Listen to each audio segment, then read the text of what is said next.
Speaking slowly is particularly important if you are presenting technical information, because the cognitive load, the processing power that your audience's brains need to engage to understand what you're saying is higher than if you were presenting something non-technical. So it makes sense to slow things down to minimize the risk of leaving somebody behind.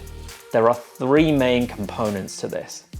The first is to slow down your average speed.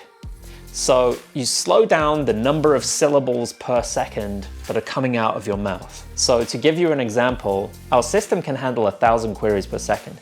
Our system can handle 1,000 queries per second. So in the first example, I'm speaking quite quickly, and the second example, I'm just slowing down the syllable rate. The second aspect of speaking more slowly is to use what we call chunking. Chunking means that you break a sentence down into small, manageable pieces. Chunking is another way to give your audience space and time to mentally process what you have just said. So for example, our system, chunk 1, can handle chunk 2, 1,000 queries, chunk 3, per second, chunk 4. So in this case, we've broken it down into 4 pieces, into 4 chunks. The third aspect of speaking more slowly is to make effective use of pauses.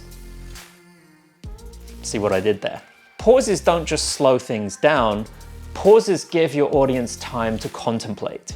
So for example, if you've just delivered a particularly fascinating fact, then you might want to pause.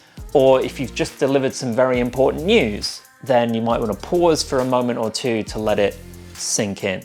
So just to recap quickly, speaking slowly is not just about slowing down the syllables. It's also about chunking, breaking it down into smaller, manageable pieces, and making effective use of pausing.